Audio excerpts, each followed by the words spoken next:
আসসালামু আলাইকুম, সবাইকে স্বাগতম building design with engineer YouTube চ্যানেলের পক্ষ থেকে। আজকে আমি আপনাদের সামনে একটি ইউনিক বাড়ি সম্পর্কে আলোচনা করব। আপনারা ইতিমধ্যে স্ক্রিনে একটি ইউনিক বাড়ি দেখতে পাচ্ছেন, যে বাড়িটা এক অংশ দোতলা, এক অংশ একতলা।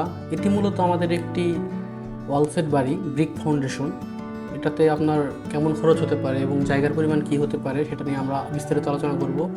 কিন্তু একটা কথা মাথায় রাখবেন, সেটা হলো যে আপনার জায়গার পরিমাণ যতটুকুই থাকুক না কেন, একজন দক্ষ ইঞ্জিনিয়ার বা আর্কিটেক্টের পরামর্শে আপনাদের বাড়ি বানানো শ্রেয়। আমাদের এখানে আপনারা সুন্দরভাবে দেখতে পাবেন যে কিভাবে 2% জায়গার ভিতরে সুন্দর একটি চমৎকার প্ল্যান সাজানো হয়েছে। বাড়িওয়ালার বাজেট যেমন, সেই অনুযায়ী আমরা প্ল্যান দেওয়ার চেষ্টা করেছি। তার বাজেট খুবই কম, সীমিত, সেই অনুযায়ী আপনারা চাইলে এই প্ল্যানটি ফলো করতে পারেন। তো দেরি না করে আমরা ভিডিও শুরু করি। আপনারা নিশ্চয়ই 3D দেখতে পাচ্ছেন, সামনের অংশ আমাদের একতলা এবং মাঝখানে দোতলা। মূলত এটি ব্রিক ফাউন্ডেশনেই হয়ে যাবে, তারপরেও আমরা আপনাদের প্ল্যানে বিস্তারিত বলবো। এই ছিল মূলত আমাদের প্ল্যানটিতে আপনাদের জায়গার পরিমাণ লাগবে একদিকে 25 ফিট এবং অপর দিকে 37 ফিট 0 ইঞ্চি, মানে টোটাল 37 ফিট। একদিকে 25 ফিট, অপর দিকে 37 ফিট। এই জায়গা হলে গেলেই আপনারা প্রায় মোটামুটিভাবে এই প্ল্যানটি সাজাতে পারেন। তো আমরা প্রথমে দেখানোর চেষ্টা করছি, আমরা বিল্ডিংয়ের ভিতরে প্রবেশ করি। আমরা কিছু সিঁড়ি দিয়ে বিল্ডিংয়ের ভিতরে প্রবেশ করলাম, ওপেন ড্রয়িং। আমরা এখানে দেখানোর চেষ্টা করতেছি আমাদের যে ড্রয়িং রুমটা আছে, এটা আমাদের মেন গেট দিয়ে ঢোকার পরেও একটা ওপেন জায়গায়, যেখানে আমাদের আলো বাতাস পর্যাপ্ত পরিমাণে আসবে এবং আমাদের দেখতে সুন্দর লাগবে। মানে খোলামেলা পরিবেশে আপনারা ড্রয়িং রুমটা উপভোগ করতে পারেন।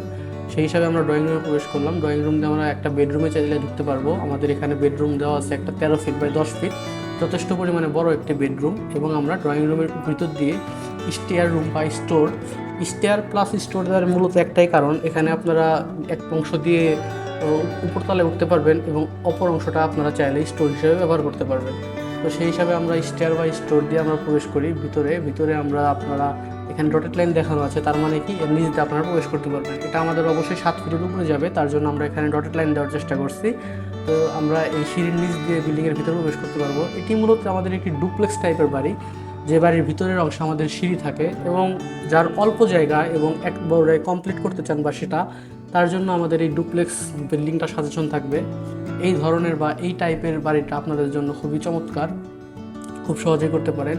তো আমরা বেডরুম 1 ফলো করি। বেডরুম 1 আমাদের 13 ফিট বাই 10 ফিট এবং বেডরুম 2টা আমাদের 12 ফিট বাই 13 ফিট দেওয়া আছে।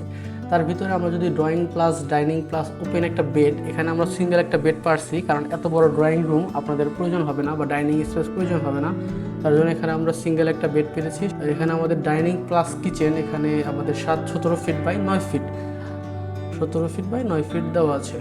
তো সেই এর সাথে আমাদের একটি কিচেন, একটি ওপেন কিচেন। এখানে আপনারা চাইলে ওপেনভাবে রান্নাবাড়ি করতে পারেন এবং চাইলে এখানে একটা কার্টেন দিয়ে আপনারা বেড়া দিতে পারেন, এটা আপনাদের মন মর্জি। এবং আমাদের এখানে টয়লেট দেওয়া আছে। টয়লেটটা আমাদের 8 ফিট বাই 4 ফিট। আপনাদের যদি পিছনে জায়গা থাকে, সেক্ষেত্রে আপনারা পিছনের গেট দিয়ে পিছনের অংশ দেখভাল করতে পারেন বা পিছনের অংশ প্রবেশ করতে পারবেন, তার জন্য একটা ব্যবস্থা করা আছে আমাদের। এই ছিল আমাদের একতলা, মানে নিচতলা, আমাদের গ্রাউন্ড ফ্লোরটা আমাদের মোটামুটিভাবে 860 স্কোয়ার ফিট। আমরা যদি ওই দোতলায় প্রবেশ করি, তবে ফ্লাশ ফ্লোর, মানে দোতলাতে আমরা স্টেয়ার দিয়ে উঠলাম। ওঠার পর আমাদের বেডরুম 3 এবং বেডরুম 4 দুইটা বেডরুম দেওয়া আছে এবং এর সাথে একটি ওপেন কিচেন, যেটা আমরা বরাবরের মধ্যে রেখেছি, এবং তার সাথে একটি কমন টয়লেট। এখানে আমরা অ্যাটাচ টয়লেট রাখি নাই, কারণ জায়গার পরিমাণ খুবই স্বল্প এবং এই বাড়িটার জন্য এটাই মনে হয় বেস্ট অপশন আমরা মনে করছি। আপনারা চাইলে এর ভিতরে অন্য টাইপের অপশন করতে পারেন। এখানে আমরা ওপেন বেডটাকে প্রাইভেট বেড হিসাবে চালিয়ে দিয়েছি, কারণ এখানে আমাদের অত বড় জায়গার প্রয়োজন হবে না, যেহেতু এটা আমাদের দোতলা। এখানে আমাদের সিঙ্গেল মাত্র 2টা বেডরুম, আর নিচতলাতে আমাদের 3টা বেডরুম প্রায়, এবং আমাদের একটি ড্রয়িং রুম আছে প্রায় 4টা। তো সেক্ষেত্রে আমাদের উপরতলাতে প্রায় 600 স্কোয়ার ফিট এবং নিচতলাতে আমাদের প্রায় 860 স্কোয়ার ফিট। আপনারা এখানে 3D দেখতে পাচ্ছেন খুবই সুন্দরভাবে। এটা আমাদের 3D এবং এটা আমাদের ফ্লোর প্ল্যান। আপনারা চাইলে খুবই সুন্দরভাবে এই ড্রয়িংটি ফলো করে আপনাদের বাড়ি সাজাতে পারেন এবং আপনার বাড়ির জায়গা অনুযায়ী ড্রয়িং করতে চাইলে অবশ্যই আমাদের সাথে যোগাযোগ করতে পারেন। তো বর্তমান বাজার অনুযায়ী আপনারা যদি 860 স্কোয়ার ফিট এবং 600 স্কোয়ার ফিট, টোটাল আমাদের 1460 স্কোয়ার ফিট, এই বাড়িটা যদি কমপ্লিট করতে চান, তাহলে মিনিমাম আপনাদের 10 থেকে 12 লাখ টাকা খরচ হতে পারে। এটা জায়গা অনুযায়ী এবং ম্যাটেরিয়ালস অনুযায়ী ভ্যারিয়েবল। এই ছিল আমাদের আজকের ফ্লোর প্ল্যানটি কেমন লেগেছে অবশ্যই কমেন্ট বক্সে জানাবেন এবং আপনার বাড়ির জায়গা অনুযায়ী ড্রয়িং করাতে চাইলে অবশ্যই আমাদের সাথে যোগাযোগ করতে পারেন। ধন্যবাদ সবাইকে।